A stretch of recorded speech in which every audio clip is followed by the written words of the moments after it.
c'est votre Donfit. Actuellement, je fais une préparation pour un ultramarathon de 77 km. Mon but en faisant ça, c'est de montrer qu'on peut se dépasser. Peu importe le domaine sportif.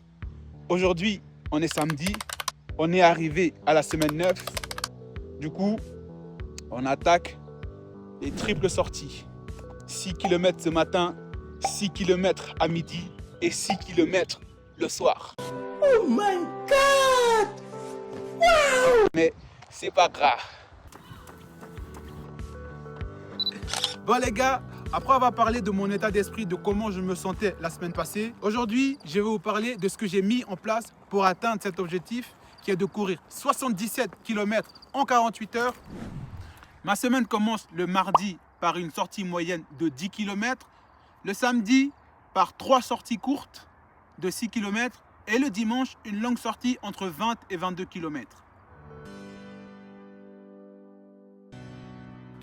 Oui, il y a beaucoup de sorties, mais à la base, j'ai pas commencé avec autant de sorties.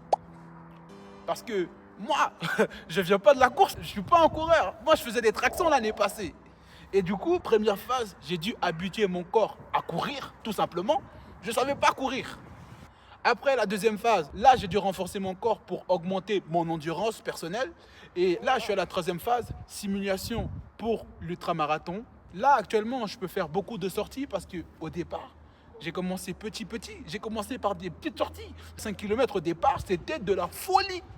Et aujourd'hui, je me vois, je cours des 20 km, mais je suis là, mais waouh. Heureusement, j'ai commencé vraiment petit à petit pour que mon corps puisse s'endurcir, encaisser les chocs.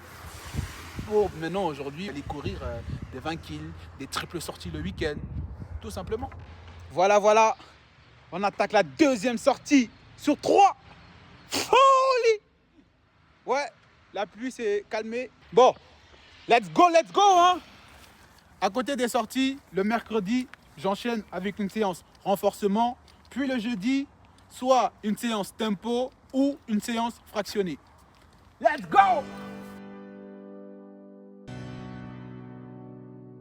Le renforcement sert à éviter les déséquilibres lors de la course et à équilibrer ton corps pendant que tu cours.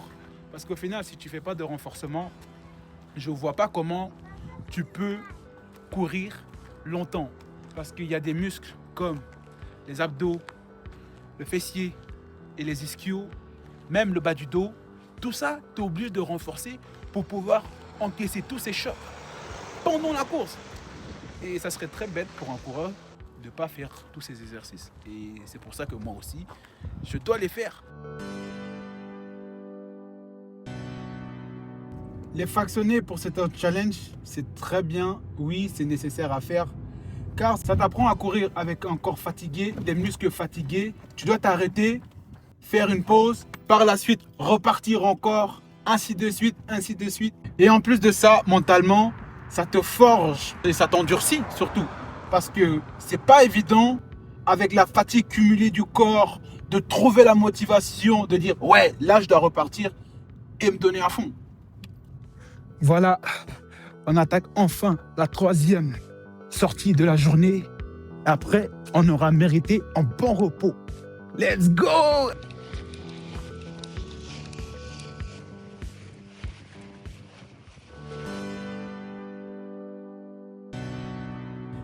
Les séances tempo te permettent de trouver ton rythme. Parce que, par exemple, moi, je fais que des séances tempo de 20 minutes. Ça peut permettre de garder la même allure tout le long. Parce que je ne peux pas me permettre de commencer au début trop vite et trop à fond et à la fin ralentir. Le but est de maintenir une allure constante tout le long pendant ces 20 minutes. Voilà, vous savez un peu plus sur moi et ce que j'ai mis en place pour atteindre mon objectif d'ultramarathon. Et avant tout, venez pas attraper ma veste si je me suis trompé sur quelques détails techniques. Je ne suis pas un coureur, j'ai juste un objectif à atteindre moi. Mais bref, n'hésite pas à t'abonner. C'était le Donfit et on se dit à bientôt. Allez, ciao!